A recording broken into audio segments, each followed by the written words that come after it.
Hi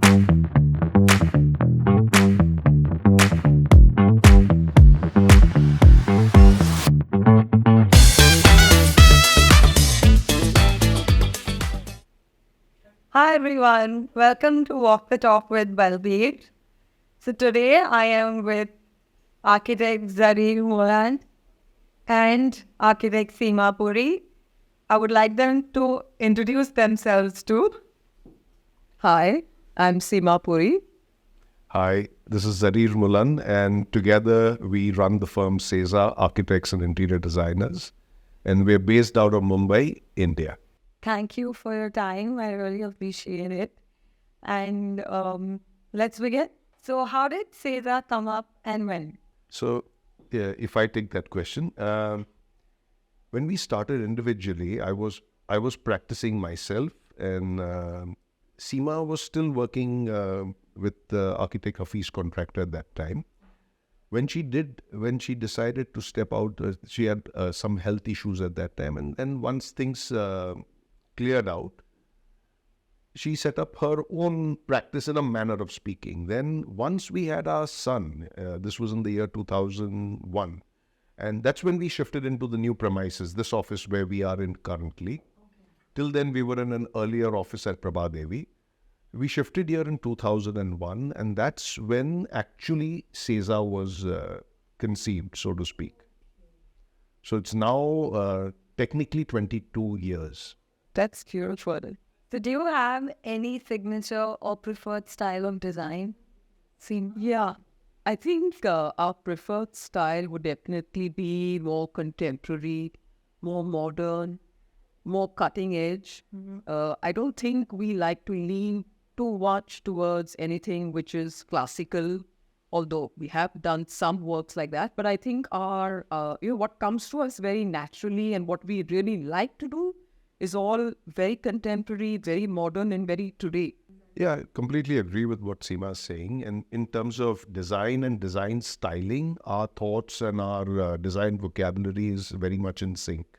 So majority of the projects that we undertake is very contemporary, very modern, very today. And the attempt is that the kind of designs that we are trying to develop and generate for our clients are in keeping with what one sees around the world globally, internationally, when one travels, and the kind of exposure that each of us have today.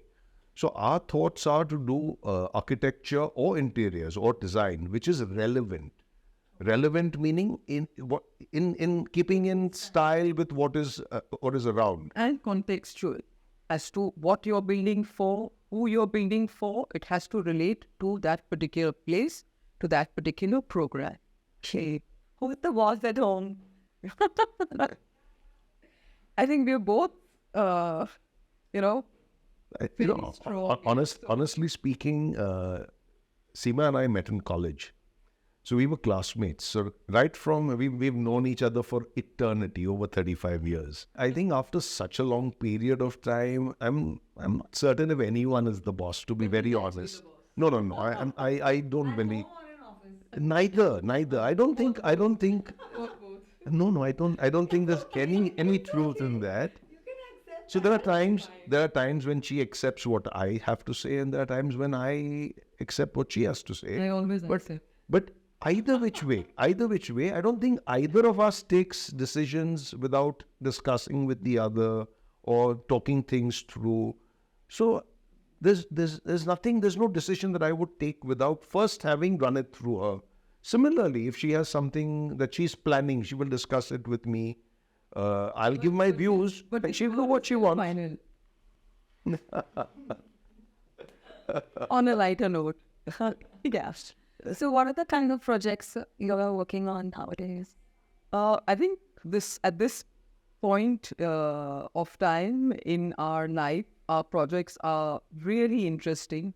We're doing some very nice buildings, residential buildings, commercial buildings. We're doing some very large homes, all over India. We're even starting one in Dubai.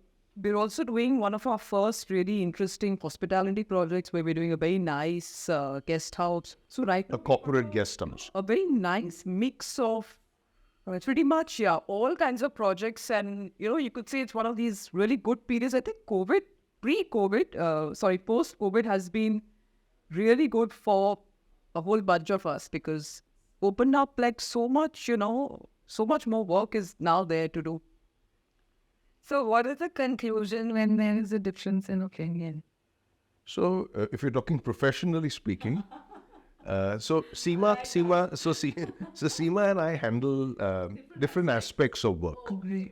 So, if it's a project where we are actually working together, and we're not always working on all projects together. So, there are some projects which I'm handling, some projects which she's handling, certain projects where both of us are required because of its complexity or its nature, then both of us are working together. So we have very distinct, defined roles. Now, if it is something pertaining to what her prime responsibility is, she may ask me my opinion, she may take my opinion. Whether she follows that or not is finally a prerogative. Now, if there's something that I am taking care of, she may give me an opinion, I may agree with her, I may not agree with her, and then it's my prerogative to decide whether I want to go with it or not. But having said that, it's never an ego issue. It's always about, see, people have opinions when it comes to design, when it comes to aesthetic sensibility, and there are no rules. So there are always multiple ways of looking at things, and it's not necessary. You could be husband and wife, you could be brother and sister. You don't have to necessarily agree on everything. So there are times when we don't agree, but then we graciously do what we feel ought to be done, We listen to the opposite person, but after giving it due thought, we then do what we believe is best for the project. It could be mixing both. It could be mixing both thoughts. It could be a compromise solution, or it could throw up a completely different solution which neither of us had earlier thought of. So it's actually for the best. And what I feel when we work together, there are shortcomings in everybody. So I feel that she is very well equipped to handle things where perhaps which are not my core strength, and vice versa. So We kind of balance each other, it's an ideal combination. So I've always felt that the ultimate benefit is to the client. Because it's bringing the best of both worlds together, thought processes of two professionals, and then you get an integrated solution. Makes sense. Actually, it really, thinking about it, you put two different opinions together, you can get the best out of both. And always when I have more minds thinking about a particular solution, I think it's always nicer. No? You have 2-3 minds thinking about it. You come up with all the best options possible. So it's a win-win situation. Very often, see, what you have to realize is that our projects go on for extended periods of time. So it's not like design for a project is over in a month or 2 months. Design is happening at various stages along the entire duration of the project. Now, if the project is primarily mine, Seema is not involved in the project. What happens is you start looking at your project in a particular way, and you actually sometimes get blindsided to the faults. Certain things that have crept in, but you don't see it as a mistake or you don't see anything wrong with it because you're looking at it perhaps too close up, You have an opinion from somebody who hasn't seen it. It's a very honest, So very clear opinion. So very often what we do is, she's working on a project, then she will come to me and say that, why don't you look at this now? So I'm completely detached from the project. So I'm giving a very hands-on opinion from my end. Similarly, when I'm looking at things in a particular way, and suddenly I ask her opinion, and she comes in with her thought process, which actually opens up my mind that, there's a very valid point in what she's saying. So it just helps you sometimes break through a log jam, if you know what I mean, So it's incredibly helpful, and it's a completely proactive process. We're at home together, we're in the office together, we're holidaying together. So actually, there's no fixed work timings because whenever a thought comes to mind, you can always thrash it out, discuss it. So you're saying you do take work home? Oh, we do take work home all the all the time. So honestly, running. The profession is such, the creative profession is such, it's like, I mean, I'm sitting and maybe watching something, okay, and suddenly my mind is anyway half on, some plan and something which I'm working on. So, something just triggers a thought and you kind of just open up your iPad and then you start working on it. It doesn't really have to stop, that process doesn't really have to stop. So then how do you get that me time or hard time? Me time or our time. That's right. Honestly, with the nature of our work, your work tends to take up the majority of your time and your life. It leaves you with very little time to do much else. I'm not saying you can't, but perhaps the way we have over the years, we have structured ourselves. It's pretty much mainly work oriented. Yeah. And honestly, if there are 3 days of holidays, we don't even know what to do with ourselves. So, I'm like, even if we're home, we'd open up our iPads, we'd do some referencing, we'd do some work. in fact, that's one of the times yeah. who like really Good work. they work, It's because there's no noise from the outside and you're just like concentrating and you're purely focused on design, which is lovely. Which actually get the best out of you. Which actually does. Yeah. So there are times when you're both dealing with one client, right? So who is better to, who from the two of you is more friendly and more easy to deal with? No, I think when it comes to clients, both of us are equally comfortable with dealing with the client, and the client is equally comfortable talking to both of us. But like I mentioned, we handle different aspects of the work.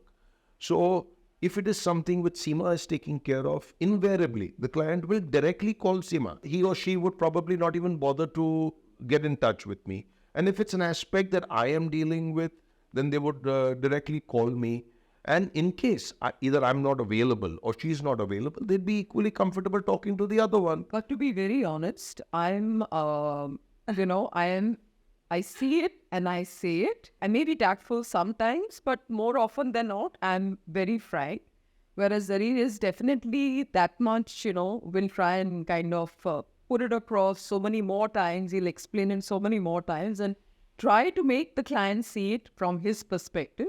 So I would say he's a lot better at, talking to the clients and convincing them. So he's far better at convincing them because, like I said, he makes them see it from his point of view. Which sometimes and sometimes we're overlooked even by a client. So you actually go No, but I see, very often the client is offering you a perspective which you may not agree with. Now, as an architect, it's a tricky situation because ultimately the person is your client.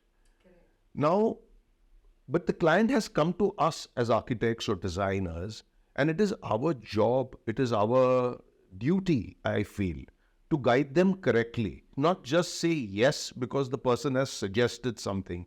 In fact, we would be doing a disservice to the client if I did that or if she did that for that matter. So I think it is very important that you are able to communicate your thoughts. And I assure you, when the client realizes, that you are genuinely, with a lot of conviction, trying to explain to them because you truly believe in what you're saying, they start looking at things through your eyes, They're very open-minded and they should be open-minded. That is the reason why they have come to us. today, more than any other time, I would say, people really come to you, they listen to you, and they actually do precisely what you're telling them. So it was because of the experience that you have so many others, yes. The body of your practical solution to the things. Because see, sometimes we are so attached, the client is so attached to his project, as in that, oh my God, this is my dream project, my home, my office, whatever. Yeah. So he wants it in a certain way, but he doesn't know the practicality and that go with it. When you show him examples that, you've done this somewhere and you've done that somewhere. So like I'm saying, it's the body of work also, which actually then, makes the person understand that, yes, they know what they're talking about. So, let's believe in them and let's go with the flow. So tell me something about ACE-Tech. What did you think about ACE-Tech, both of you? So we've been involved with ACE-Tech since the time it probably started. When it was the premiere on the only show which had each and every company and each and every product. We've seen Istec evolve, we've seen Istec grow, and we've seen so many new things come up. And, honestly, it's a journey. It's never ending. Just like our profession. I started my practice in 94. So it's now 30 odd years, since I set out on my own. And every day is still a learning experience. You are always trying to tweak the nuts and bolts of your organization to make things work in a more efficient, more professional, more better way. I'm sure similarly with Astec, it's a journey. Now expanded a lot, right? I think earlier you were probably only in Bombay, in Delhi. Now you're like so many, Now many places, 2 cities, Yeah. each reflect.